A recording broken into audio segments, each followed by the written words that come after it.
Alright folks, it's Squadron putty time. Now, I'm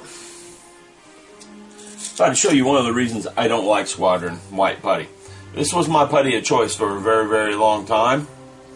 I haven't used this tube of putty in about, I would say 3 months. It's when I started on my Aves campaign. And I've been digging putty out of this thing for a while now. It is dried up. Probably about that deep. It's one of the reasons why I never like putty in tubes. It dries up if you don't use it.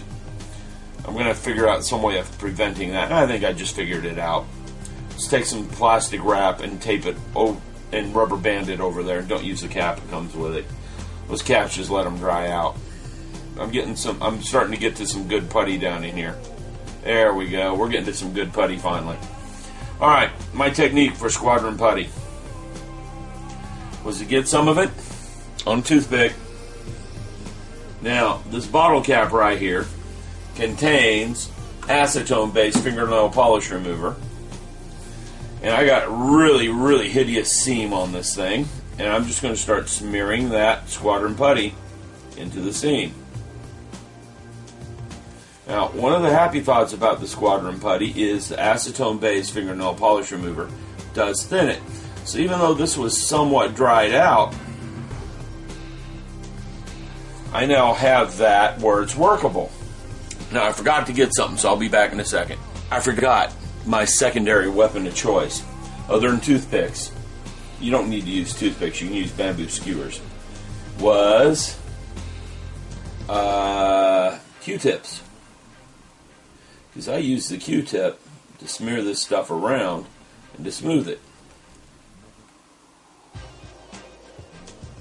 And I don't know if you guys can see this on camera, but it is removing the excess putty from where I don't really want it to be. And it does smooth the putty. Now, the problem here is, if you hit it too hard, my seam starts showing up again.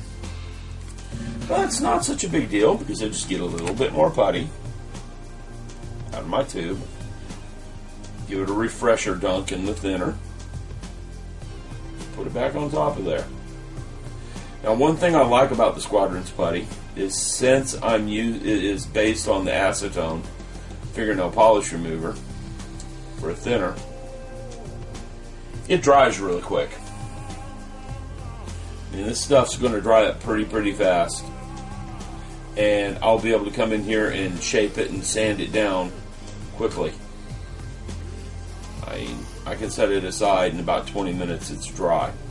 So one of the things I learned about the shave sprue technique is you got to let that sit and dry for a while, because this is what happened when I tried to sand it too quickly. She just bubbled up. That's because it was still kind of wet there. I know I can fix that, so I'm not, worried too much about it. I know I can fix this, but it did bubble up there, so I'm going to have to do some sanding and filing, and just let it cure for an hour or two before you get to it.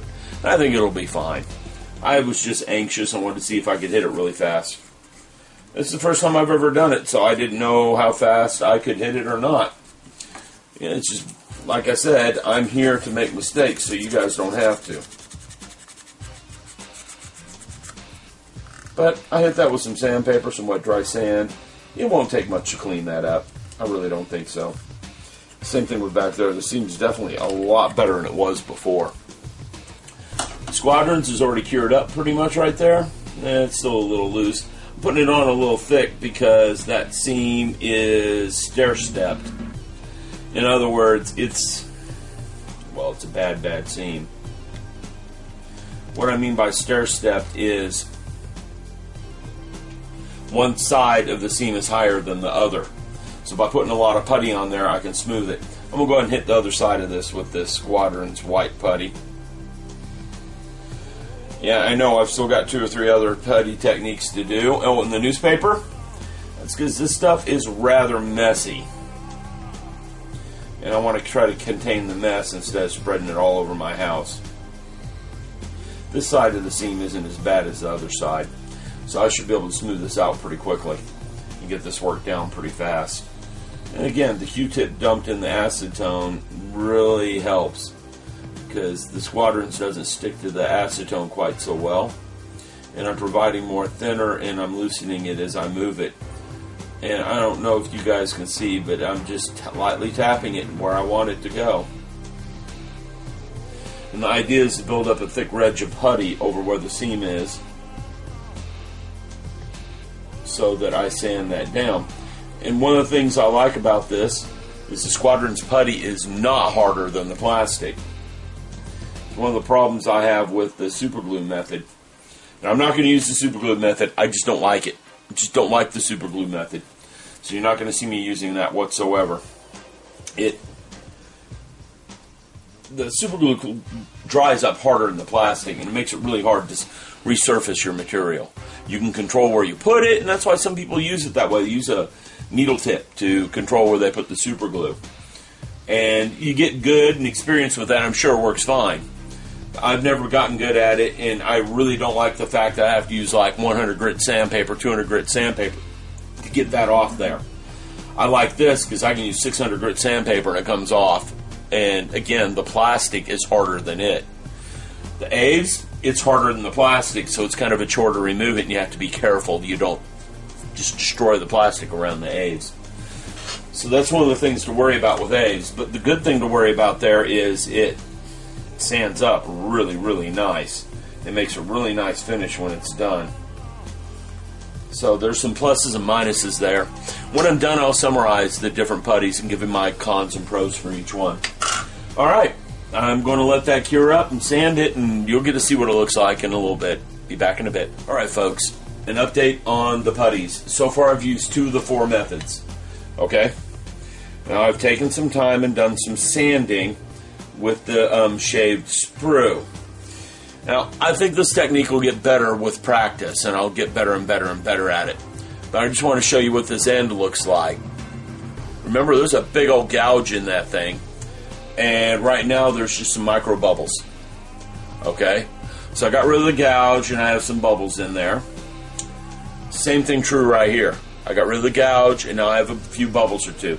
Now, most likely, those bubbles are resulting from being impatient, not waiting for that to cure up completely, or it's just from the way I put the sprue on there. Hard to tell. I think with practice that'll become a much better technique. Alright? Now, method number 2, the Sergeant's White. I just started preliminary sanding on this. Okay? Now, one of the tricks with Sergeant White that a lot of people don't catch is you cannot sand this hard. You cannot put pressure on it when you're sanding. It is much softer than the plastic. Putting any pressure on there will just remove it and reveal the seam again. I hear people saying, it shrinks, it shrinks. I think that's where they're getting the shrinking from. They're sanding it a little too rough, and the seam's reappearing because they're just sanding it right out of the seam. Alright? That's just my opinion. I could be wrong. It could really be shrinking, but if it was shrinking, I would see the seam right now, and I don't. It's not there. I really don't think the stuff's shrinking. I just think it's how you handle it. But anyhow, I'm going to work that down a little bit better, and I will come back and show you what that looks like when I'm done. The 2 putties I have left are the Bondos glazing putty and the green putty. I see a lot of people using the green. I have used it once. This tube, actually, nope, it's not dried up. It's sealed up really well. So I'll come back with those later. It's too late tonight for me to proceed any further with this stuff. I need to get my beauty sleep. Hard to believe, but I need to look beautiful. Just do. Alright, talk to you later. Alright folks, I very carefully sanded down the Squadron's White. And I'm going to bring that part right up to the camera because it tends to focus better. I know the lighting's not so good up there, but it focuses better when I move the part to the camera. And you can see that seam is not reappearing in that part. And I think the shrinkage, again, is due to how people sand it more than anything. Man, the camera's focusing way out there. There we go. I think it's more due to how people sand the Squadron's white than that it's actually shrinking, because I've never seen a shrinkage. I've just always been really, really careful how I sand it.